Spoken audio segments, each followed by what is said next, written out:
Hello everyone and welcome back.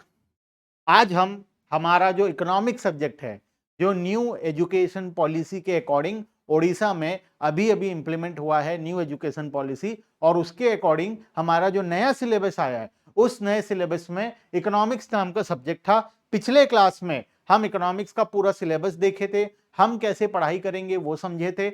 आज हम actual में पढ़ाई करना जा रहे हैं, शुरू करेंगे आज चैप्टर नंबर 1, मतलब यूनिट 1। तुम्हारे लिए 4 यूनिट्स थे। यूनिट 1 में डिमांड, सप्लाई और कंज्यूमर बिहेवियर रिलेटेड टॉपिक था। आज हम यूनिट नंबर 1 को शुरू करेंगे। याद रखना, ये हमारा एनईपी का सिलेबस है। बीकॉम एग्जाम्स के लिए सेमेस्टर 1 हम ओडिशा के अकॉर्डिंग पढ़ाई करते हैं, और न्यू एजुकेशन पॉलिसी का सिलेबस है एनईपी जो अभी अभी इंप्लीमेंट हुआ है, उसका पूरा सिलेबस हम लोग पढ़ने जा रहे हैं एक के बाद एक। ठीक है, चैनल के साथ जुड़े रहना। हर रोज हम सेमेस्टर 1 का वीडियोस तुम्हें प्रोवाइड करेंगे। हर रोज कंटेंट अपलोड होगा एक्सेप्ट संडे। हर रोज हम वीडियोस को अपलोड करते जाएंगे यूट्यूब चैनल में, जिससे तुम सेमेस्टर 1 पूरा पढ़ सकते हो। प्लस नीचे डिस्क्रिप्शन में मोबाइल एप्लीकेशन का लिंक है, उसको जरूर से डाउनलोड कर लेना। वहां पर हम और बहुत सारे notes, important questions, expected questions, ऐसे डाउट सेशंस, ये बहुत सारा कुछ हम मोबाइल एप्लीकेशन पर भी करवाने वाले हैं। ठीक है, चलो शुरू करते हैं।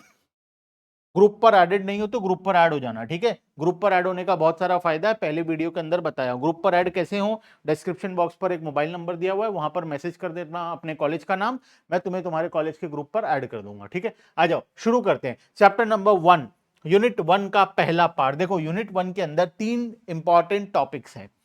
पहला टॉपिक है डिमांड, दूसरा टॉपिक है सप्लाई, और तीसरा टॉपिक है कंज्यूमर बिहेवियर। ये हमारा फर्स्ट टॉपिक रहेगा, ये हमारा सेकंड टॉपिक रहेगा, और ये हमारा थर्ड टॉपिक रहेगा। ठीक है, हम आज हमारा पहला टॉपिक जिसका नाम है डिमांड, इसको शुरू करने जा रहे हैं। ठीक है, आ जाओ। नाउ सबसे पहले डिमांड को जब हम शुरू करेंगे, डिमांड के अंदर बहुत सारा टॉपिक्स है, जैसे डिमांड क्या होता है, डिटर्मिनेंट्स ऑफ डिमांड, और बहुत कुछ हम लोग कवर करने जा रहे हैं। आने वाला 2-3 क्लास हम सिर्फ और सिर्फ डिमांड के बारे में पढ़ेंगे। ठीक है, देखो, मीनिंग ऑफ डिमांड। डिमांड क्या होता है, what is the meaning of demand? तुम क्या समझते हो डिमांड क्या होता है? डिमांड का मतलब 4 एसेंशियल कंपोनेंट्स को जब हम सेटिस्फाई करते हैं, तब हम उसे डिमांड बोलते हैं। जैसे तुम बोलते हो मार्केट में आजकल इसका डिमांड है, इस प्रोडक्ट गोल्ड का डिमांड है, मार्केट में आजकल two wheeler, electric two wheeler का डिमांड है। अब ये डिमांड का मतलब क्या हुआ? डिमांड का मतलब तुम जो समझते हो वो है कि जो चीज मार्केट में बिक रहा है उसका डिमांड है, लेकिन रियलिटी में डिमांड जो वर्ड है उसका बहुत अलग मीनिंग होता है। क्या मीनिंग होता है? देखो, डिमांड को समझने से पहले हमको कुछ टर्म्स के बारे में समझना पड़ेगा। जैसे सबसे पहला टर्म है desire. What do you mean by desire? Desire क्या होता है? डिजायर का मतलब होता है mere wish to have a commodity. जब मेरे को कोई कॉमोडिटी खरीदने का इच्छा है, मैं चाहता हूं कि ये कॉमोडिटी मेरे पास हो, तो उसे मैं बोलूंगा डिमांड। मान लो ऑडी गाड़ी, जानते हो, 4 चूड़ियों वाली गाड़ी। ठीक है, 4 तो चूड़ी वाला होता है ना गाड़ी।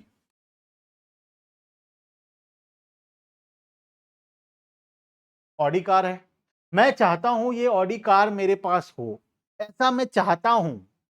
दिस इज माई डिजायर, इसको मैं बोलूंगा डिजायर। डिजायर का मतलब क्या हुआ? Mere wish to have a commodity. जब मैं, मेरा इच्छा है कोई कॉमोडिटी मेरे पास हो, मैं रात को सपनों में सोच रहा हूं काश मेरे पास एक ऑडी कार होता, काश मेरे पास एक बीएमडब्ल्यू गाड़ी होता, इस चीज को हम बोलेंगे डिजायर। अब खाली सोचने से तो होगा नहीं, ये तुम्हें भी पता है। तो जब मैं किसी कॉमोडिटी को अपने पास रखना चाहता हूं, मेरे पास मैं चाहता हूं वो हो, वो होगा डिजायर। लेकिन क्या मेरे पॉकेट में पैसा है? क्या मेरा एबिलिटी है उस कार को अफोर्ड करने का, उस कार को खरीदने का? तो जब सिर्फ विश होता है उसको हम डिजायर बोलते हैं। डिजायर बनता है हमारा वांट, डिजायर के बाद आता है वांट। सबसे पहले डिजायर होता है, डिजायर वांट में कन्वर्ट होता है, वांट अगेन जाकर डिमांड में कन्वर्ट होता है। तो डिजायर को वांट में कन्वर्ट करने के लिए मेरे पॉकेट में पैसा भी होना चाहिए। मान लेते हैं पहले मैं ऑडी खरीदना चाहता था, ऑडी का दाम था 50 लाख रुपए, मेरे पॉकेट में सिर्फ 1 लाख था, तो क्या मैं ऑडी खरीद सकता हूं? नहीं खरीद सकता, वैसे डाउन पेमेंट ही नहीं कर पाऊंगा। बाकी ऑडी खरीदना तो छोड़ो, इसका डाउन पेमेंट ही नहीं कर पाऊंगा। तो मान तब उस टाइम पर मेरा इच्छा था ऑडी हो मेरे पास, लेकिन मेरे पास पैसा नहीं था, तो उसको हम लोग बोलेंगे डिजायर। लेकिन मान लो मेरा लॉटरी लग गया, मैं कहीं गया था ऐसे ताश खेलने गज के नीचे बैठ के, और वहां पर अचानक से मेरा एक ताश में मैं गेम जीता और लॉटरी लग गया। लॉटरी कितने का लग गया? मान लो लॉटरी 60 लाख रुपए का लॉटरी लग गया। अब मेरे पास कितना रुपया हो गया? 61 लाख। अब मेरे पास कितना है? 61 लाख। क्या अब मैं ये गाड़ी खरीद सकता हूं? यस, क्योंकि गाड़ी का प्राइस है 50 लाख रुपए और मेरे पॉकेट में 50 लाख रुपए से ज्यादा है। तो अब ये कन्वर्ट हो गया वांट में। डिजायर किस में कन्वर्ट हो गया? वांट में। कब कन्वर्ट हुआ? जब मेरा उस पर्टिकुलर कॉमोडिटी को खरीदने का एबिलिटी आ गया, मतलब मेरे पॉकेट में उसको खरीदने का मीन्स है, पैसा है मेरे पास, तो ये कन्वर्ट हो जाएगा वांट में। डिजायर का मतलब only mere wish to have a commodity. Want का मतलब विश तो है खरीदने का, प्लस पॉकेट में पैसा भी है, मतलब एबिलिटी टू परचेज भी है। want is that desire which is backed by ability and willingness to purchase। Ability होना चाहिए, विलिंगनेस का मतलब इच्छा, एबिलिटी होना चाहिए, इच्छा तो हम पहले भी पढ़ लिए। विलिंग एबिलिटी होना चाहिए, एबिलिटी का मतलब पॉकेट में पैसा होना चाहिए। तो जब मेरा लॉटरी लगा तब मेरे पॉकेट में पैसा भी आ गया, अब मैं इस गाड़ी को खरीद सकता हूं। तो अब मेरा डिजायर किस में कन्वर्ट हो गया है? वांट में कन्वर्ट हो गया। अब ये वांट डिमांड में कब कन्वर्ट होगा? वांट को डिमांड में कन्वर्ट करने के लिए दो एसेंशियल कंडीशन और सेटिस्फाई करना पड़ेगा। क्या है एसेंशियल कंडीशन? आओ देखते हैं, पहले इसको पढ़ लेते हैं, ठीक है, इतना को, फिर चलेंगे हम लोग डिमांड के अंदर में। देखो, desire means mere wish to have a commodity. Want is that desire which is backed by ability and willingness to satisfy. Every desire is not want. सारा डिजायर वांट नहीं होता, because a desire can become a want if a person is in a position to satisfy. For example, if the above example the poor person wins a lottery, मैं था वो poor person, पहले मेरे pocket में 1 लाख रुपए था और मुझे गाड़ी खरीदना था कितने का? 50 लाख का। तो मेरा सिर्फ डिजायर था। अब जब मेरा लॉटरी लग गया तो मैं क्या बन गया? वो क्या बन गया? वो वांट में कन्वर्ट हो गया। अब वांट डिमांड में कब कन्वर्ट होगा? देखो, demand is an extension of want. Want के साथ जब दो कंडीशन और ऐड हो जाएगा, क्या क्या है वो दो कंडीशन? आओ देखते हैं। Demand is always defined with reference to a price. Product का प्राइस डिसाइडेड होना चाहिए। मतलब जैसे इस एग्जांपल में तो था ऑडी कार, और ऑडी का मार्केट में प्राइस डिसाइडेड था, 50 लाख रुपए का ऑडी आता है। मान लो मैं ताजमहल खरीदना चाहता हूं,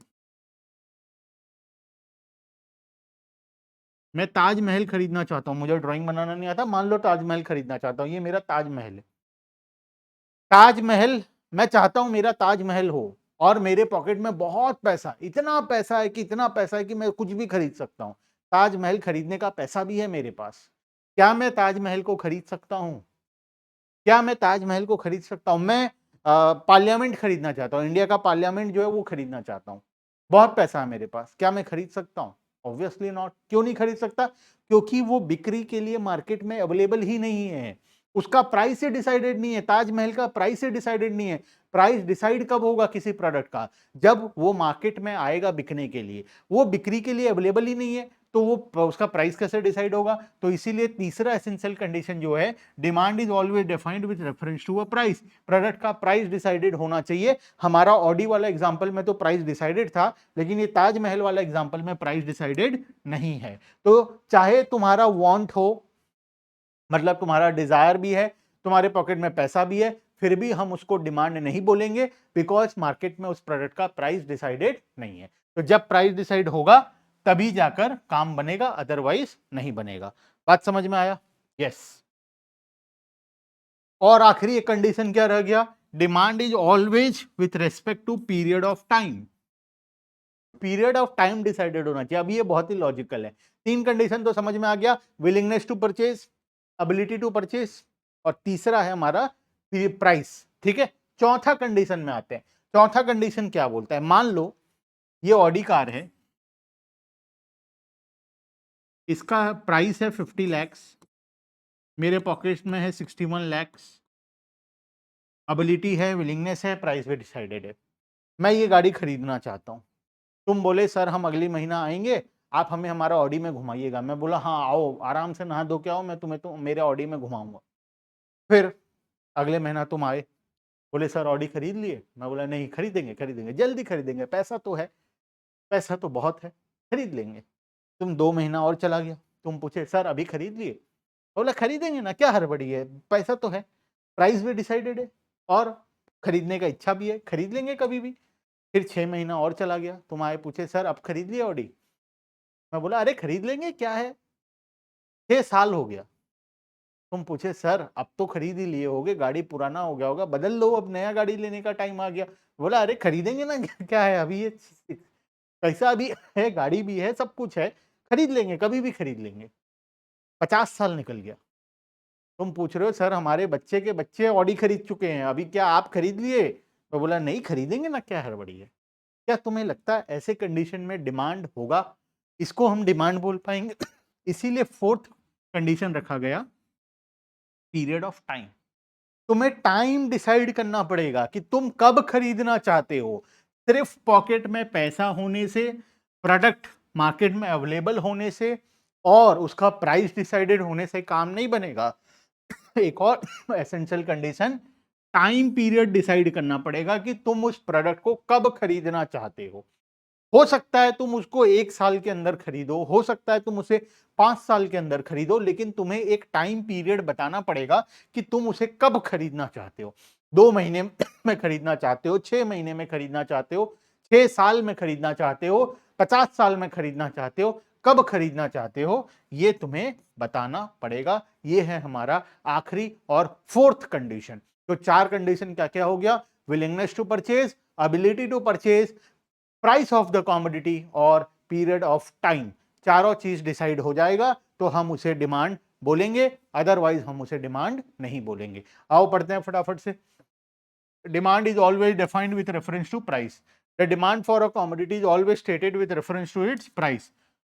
With a change in price, quantity demand may also change. Therefore, demand is meaningless without reference to price. अगर प्राइस नहीं है तो डिमांड भी हम उसे नहीं बोलेंगे। Next, demand is always with respect to period of time. Time period decided होना चाहिए।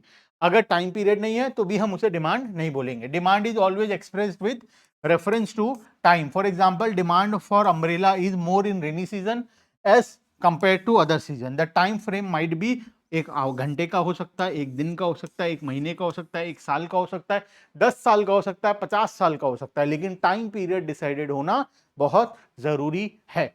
आ जाओ, सभी का समरी, चारों पॉइंट का समरी यहां पे लिखा हुआ है और डिमांड का डेफिनेशन भी यहां पर फाइनली लिख दिया गया है।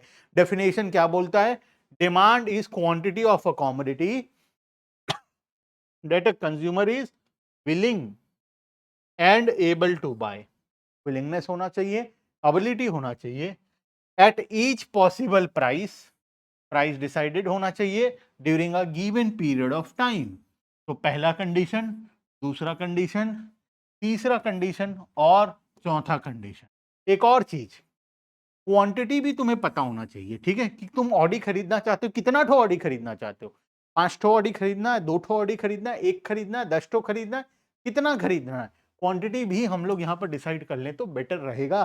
तो पांचों वर्ड तुम्हारे डेफिनेशन के अंदर में होना चाहिए, तभी जाकर फुल मार्क्स मिलेगा। तो डेफिनेशन में ऑल 5 इंपॉर्टेंट वर्ड्स कवर्ड है। Demand is the quantity of a commodity that a consumer is willing and able to buy at each possible price during a given period of time. Clear है बात?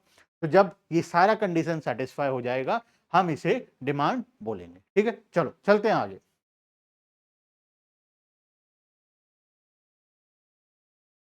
अब दो प्रकार का demand होता है, एक होता है इंडिविजुअल डिमांड, दूसरा होता है मार्केट डिमांड।